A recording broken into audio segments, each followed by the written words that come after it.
RJ, gaano ba kahirap mawala ang isang ama sa tabi? Mahirap po. Kaya sa mga ibang magulang diyan, alagaan niyo po yung mga anak niyo. Huwag niyong pabayaan. Kasi kahit na may disiplina ang anak niyo, kung napabayaan niyo, wala din. Mas maganda yung may magulang na andyan palagi sa tabi nyo. Kaya kayong mga anak din, mahalin nyo yung mga magulang nyo kahit gaano hirap ang kahit na didisiplina kayo. Minsan, madalas sasaktan din ako sa mga nangyayari. Nakikita ko sa kanila pero nilalaban ko kasi naiintindihan ko din ang sitwasyon ng mga kapatid ko kung ano yung pinagdaanan nila mula pagkabata.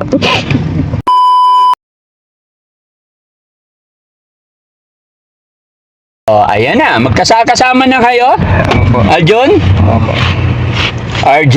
Yes po. Iba yung itsura ni RJ, no?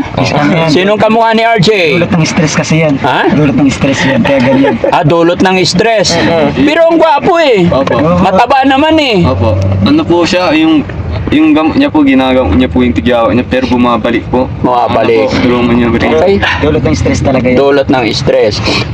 Pero, nag-iyakan na kami sa taas eh. Kaya kikita ko.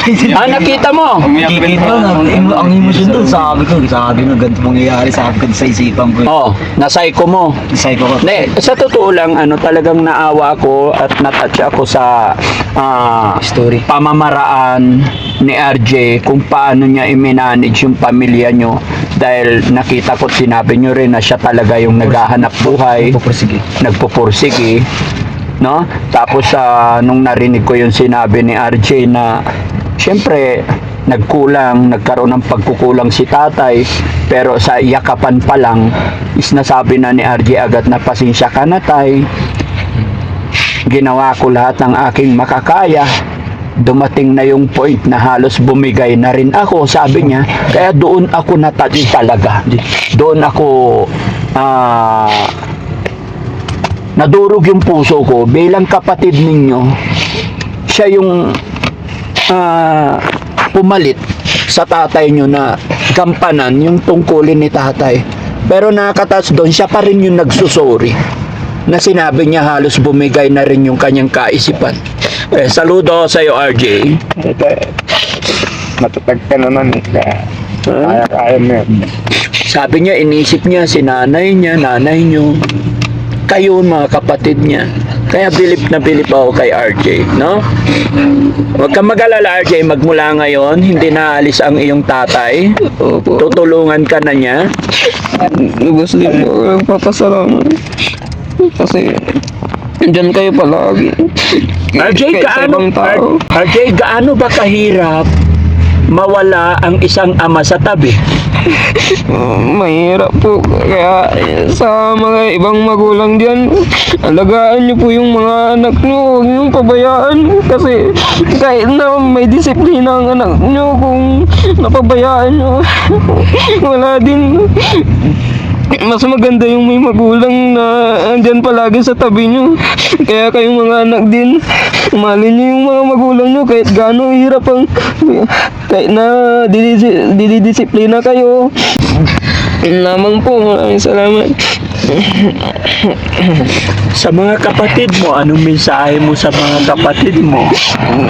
Sa mga kapatid ko, maraming salamat din dahil sila yung naging inspirasyon ko para tumatag din ako. Kaya na, minsan, madalas sasaktan din ako sa mga nangyayari. Nakikita ko sa kanila pero nilalaban ko kasi naiintindihan ko din ang sitwasyon ng mga kapatid ko kung ano yung pinagdaanan nila mula pagkabata. Napakabait mo, RJ. Saludo ako sa'yo. No? Saludo ako sa'yo. Alam kong mahal na mahal mo yung mga kapatid mo. Si John Paul umiyak. John Paul, anong masasabi mo kay Kuya RJ na wala yung tatay nyo, siya yung tumayong tatay? Maraming salamat kay RJ kasi siya po yung buhay sa amin. Siya hindi niya po kami minabayaan. Binigyan mo kami ng mga kasiyahan. Nagpapasalamat po ako dahil sa kanya dahil siya yung gumanap na naging tatay ko. Parang tatay ko na rin po siya. Ito talaga yung ano, ito yung reality mga kababayan, mga kabarangay. Pagdating sa kaduluduluhan, magkakapatid pa rin magtutulungan, no? Gaya ng sinabi ni John Paul, salamat Kuya RJ kasi ikaw ang bumuhay sa amin. Opo. Ang galing ni RJ talaga. Okay ka lang RJ? Kumain ka na ba? Hindi pa po, pero may pagkain po ako nakahanda doon na bigay ng isang hospital po. Oo. Iniwan ko muna yung panandalian kasi ngayon sabi nyo Oo. na nandito po kayo, kaya ayun, nagpaalam po ako ng kaunti. Okay, so hindi naman pwedeng matagal na mawala ka doon. Okay Oo, naman. Pwede naman po, pero dapat talaga nandun po kasi kailangan bantayan yung pasyente kung ano kailangan ng pasyente. Parang kami yung hahanapin palagi. Parang ganun po. So nakakatulog ka naman na maayos. Opo. Itong mga nakaraan, hindi. Kasi sa mama ko, tapos pag-iisip ko dito. Pero naging maluwag din sa akin. Parang nakakatulog na rin ako ng ayos kasi nga, ayun, nasusubaybayan niyo yung mga magulang. Papa ko, tapos Noong una, nahirapan ka. Pero nung napapanood mo na nagiging okay na rin sa bahay, Opo. naging okay na rin sa'yo. Opo. Okay. Tay, ito yung tanong ko sa'yo kanina na kung ano ang plano mo pagdating natin dito sa Baguio. Anong plano mo kay RJ? Kung papalitan nyo ba siya or ano? Ano ang desisyon po ninyo?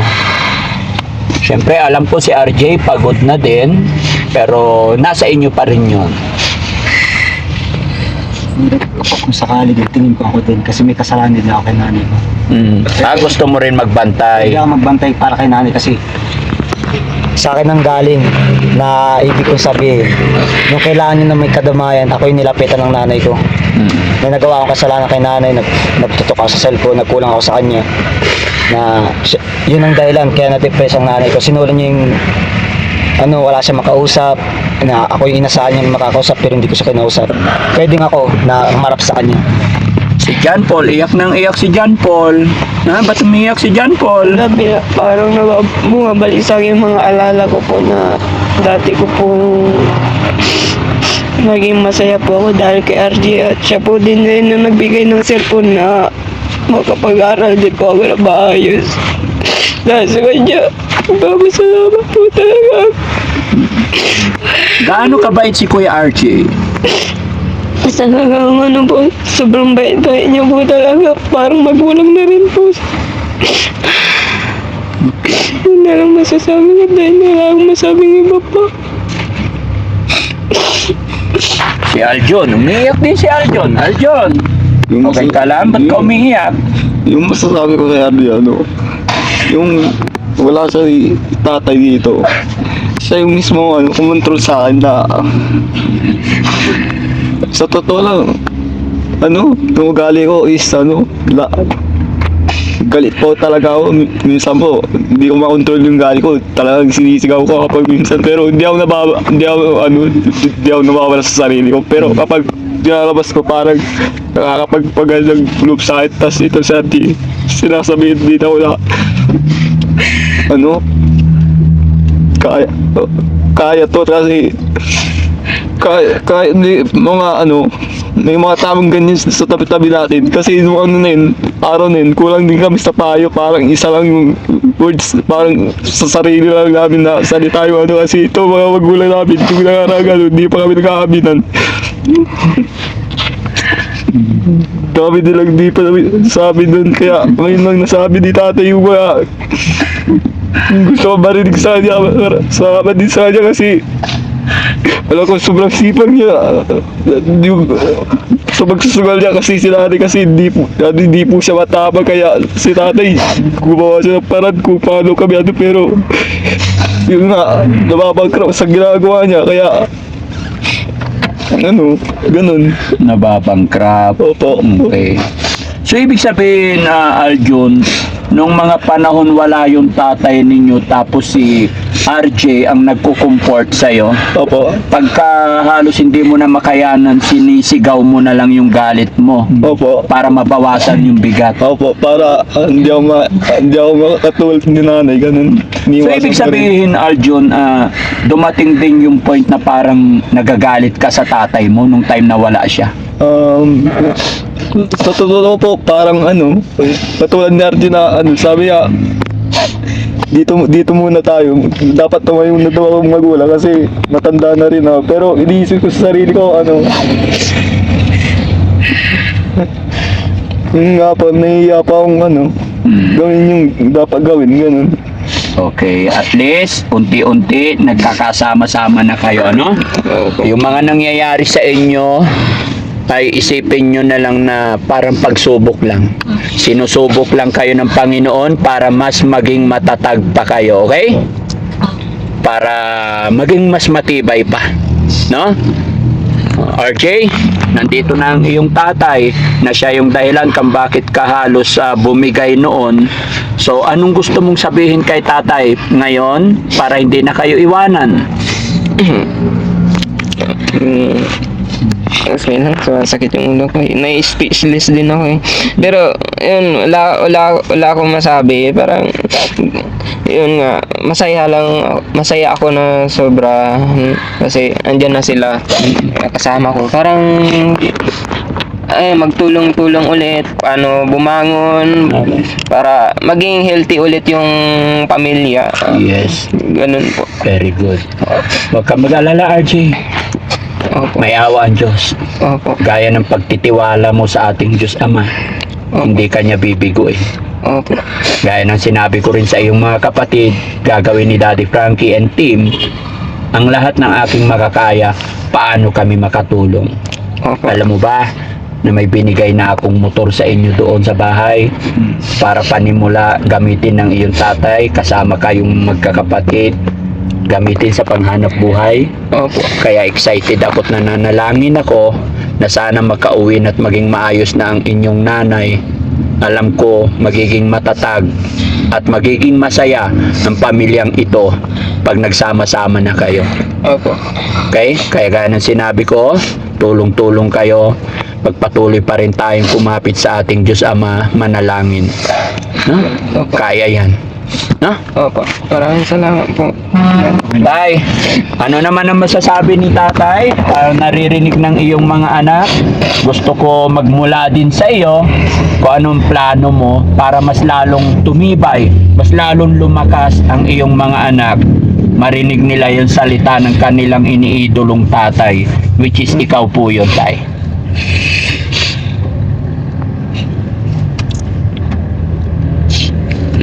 Kakataong ito nakasama ko sila sa oras na to. May papangako sa kanila. Yung ako bilang isang magulang, yung mga pagkukulang ko ng mga nakaraan, kung may pagkukulang ako sa oras, simula sa oras dito magkakasama kami, kung ano yung lahat na makabubuti, yun ang gagawin ko sa kanila. Very good. Yan tay ha, aasahan ko po yan. Bawasan yung oras kay mga kumpare. Mas ipukul natin sa mga anak. Ano po?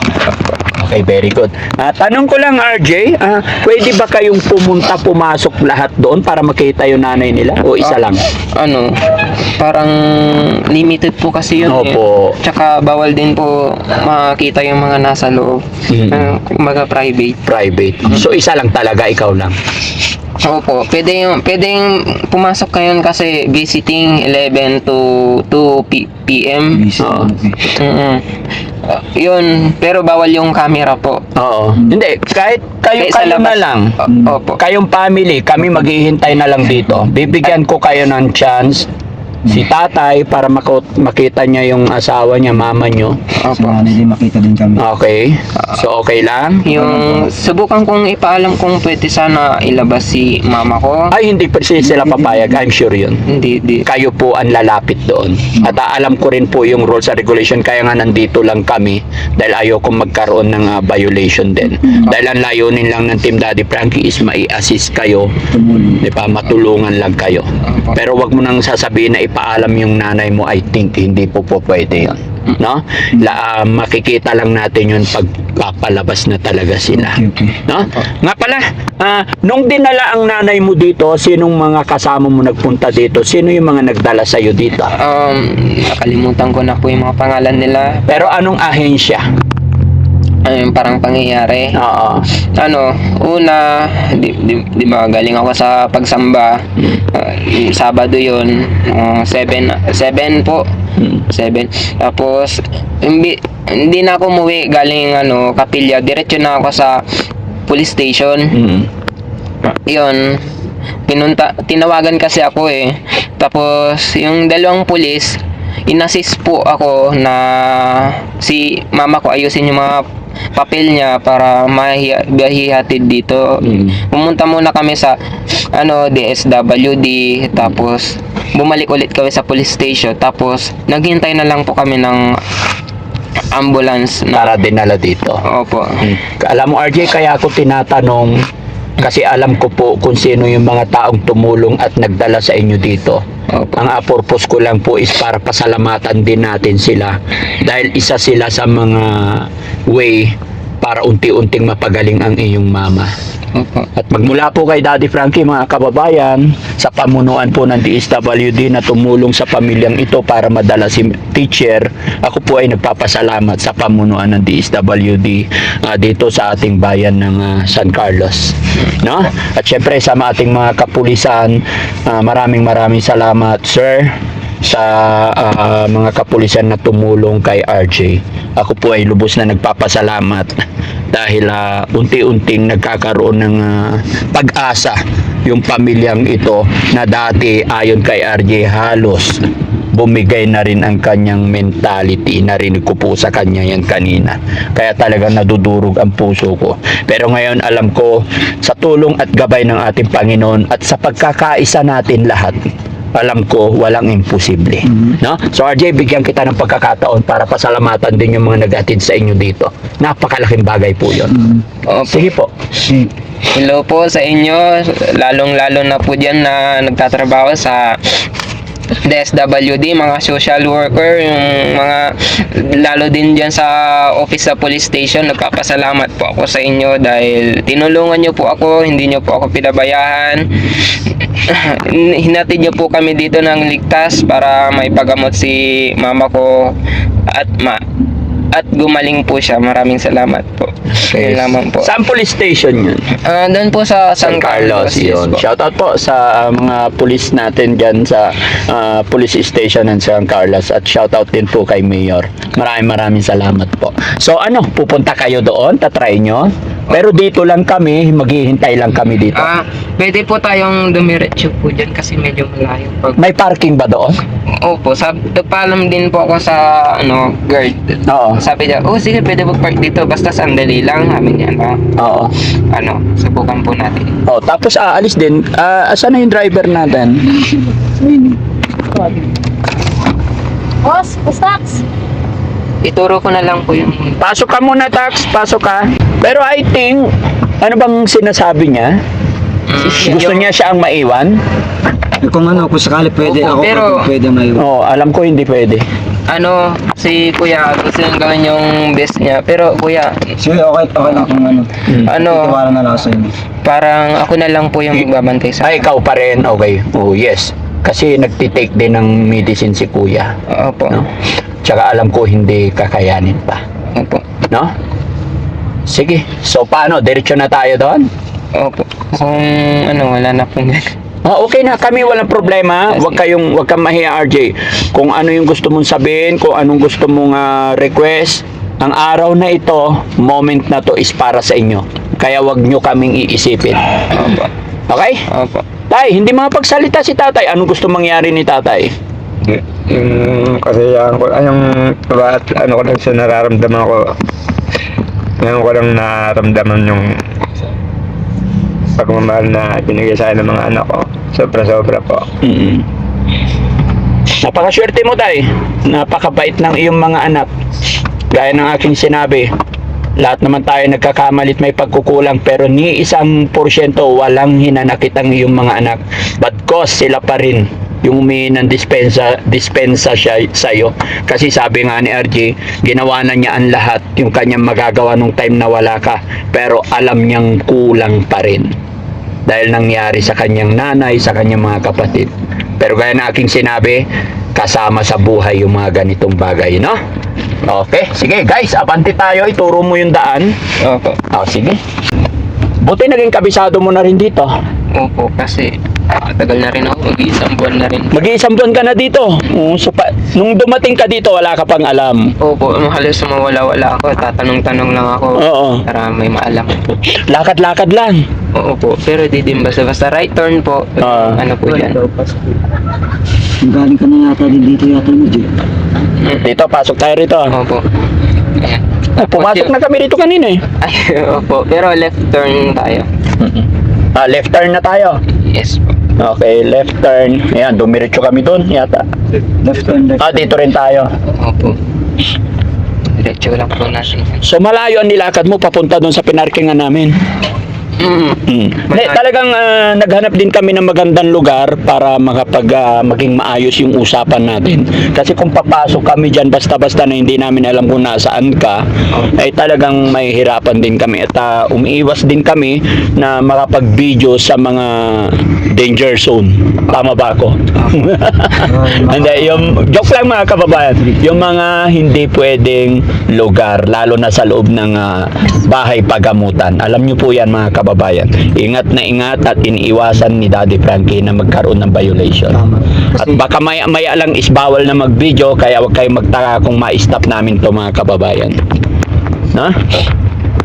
Sige, turo mo lang yung daan, men. Opo, diretso lang. Pero katabi mo lagi yung nanay mo o nakikita mo sa room niya parati? Sa room niya po.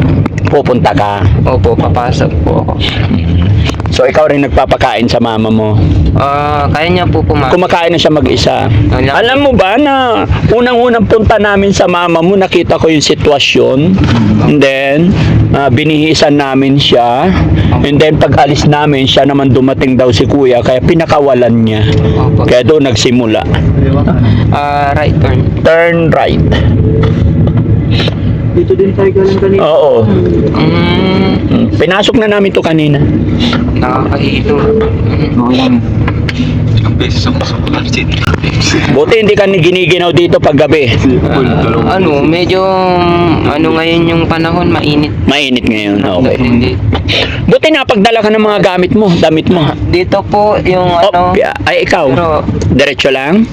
May nakaharang. part doon, alam ko eh. Wait lang, men. Pwede po marking doon? Pero dito na lang po tayo, diretso na. Sige, diretso na lang daw. Hindi ko kabisado rin ito. Opo. Ayan, yung pinasukan ng motor po. Ayan. Ay, nang galing tayo dito kanina. Nakakalito din.